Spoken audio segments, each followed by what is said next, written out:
మన ఎదురుగా చూసుకుంటే ఆ మహాదేవుడైతే కనిపిస్తున్నాడు. హర హర్ మహాదేవ్ అమిగోస్.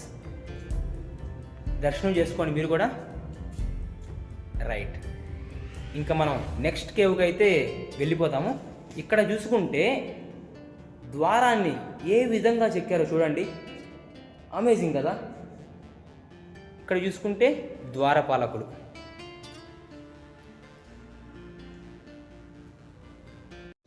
ఎదురుగా వచ్చి సాక్షాత్తు నందీశ్వరుడు,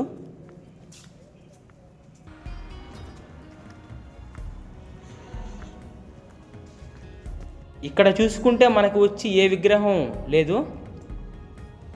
ఇక్కడ చూసుకున్న విరిగిపోయిన శిల్పాలు అయితే కనిపిస్తున్నాయి. అంతే అమిగోస్, నా పేరు దయ, నేను ఒక ఫుల్ టైం ట్రావెలర్ని. మరిన్నో వీడియోస్ కోసం ఛానల్ అయితే సబ్స్క్రైబ్ చేసుకోండి. మీకు గనక వీడియోస్ నచ్చితే ఖచ్చితంగా లైక్ చేయండి, షేర్ చేయండి, అలానే కామెంట్ కూడా చేయండి అమిగోస్. తెలుసు కదా, మై సఫర్నామా అంటే కేవలం నా ప్రయాణమే కాదు, చూస్తున్న మీ ప్రయాణం కూడా. నమః పార్వతీ పతయే హర హర మహాదేవ్.